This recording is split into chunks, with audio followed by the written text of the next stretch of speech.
The king of Tulsa is back. Welcome back to Fog Entertainment. We are back with centre of the universe. It is Tulsa King yet again. We're getting through this show quite rightly. Well, I say that's only episode 2 to be fair, but we did get our big recap, of course. And we kick off this episode, and he's just trying to adjust to just the normal life. It's Big Dwight, the general, but the police officer woman.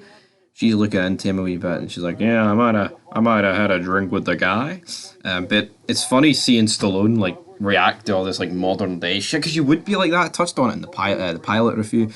Of course, you'd be like that. I mean, if you had 25 years in the can, then that's to be expected. You're going to come out and just be absolutely, you know, befuddled, man, about what's happening right in front of you. But then there's this.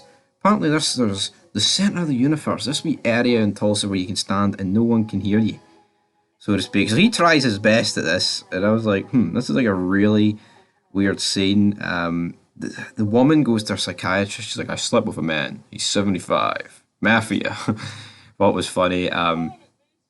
Then back in New York, there's a beef going on here because the man that got punched, he's had his jaw wired, and he wants 100 grand from Stallone.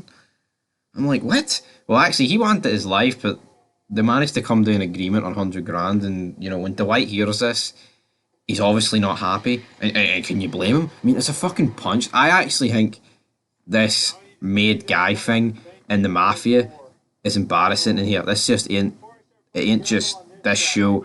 It's The Sopranos. It's literally every TV show where there's a Mafia involved. Like, a punch gets thrown, or like an insult, and it's, "You can't say that, I'm a made guy." But if it's from a fellow made guy, I don't see what the big deal is. Honestly, it's fucking embarrassing. It's like when Tony killed, it's like when Ralph killed Tracy in The Sopranos.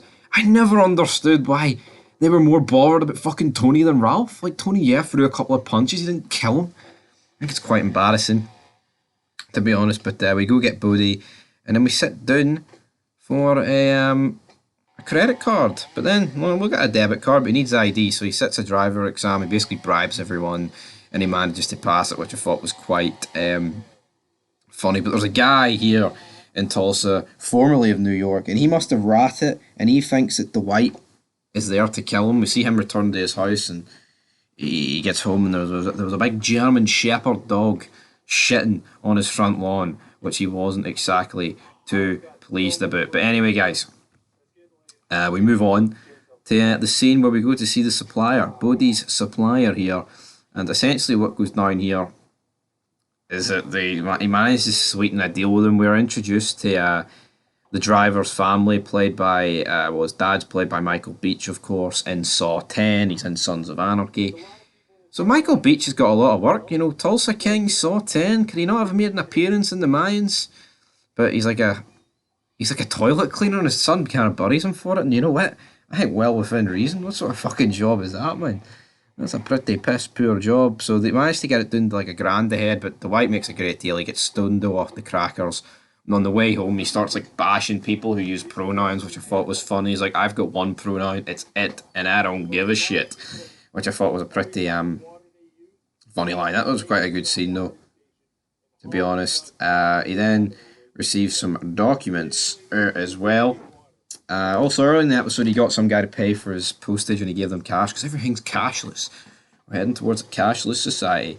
He then rings his daughter, but she kind of wants nothing to do with him. She does speak to him, and then she hangs up. He then goes to that location earlier, the centre of the universe here in Tulsa, and essentially what he talks about is, you know, it wasn't the fact that didn't want you to see me. It was, you know, it was my fault. I couldn't bring myself to seeing you inside a jail. So he admits it, but I think you should be admitting this to her rather than at the centre of the universe. But baby steps here, baby steps for Dwight. This episode was quite short, though. It's 37 minutes, but at the start they do a recap, then you get the intro of the show, and then you also get the end where it gives you like a preview of next week. So overall, it's probably like a 31, 32-minute episode.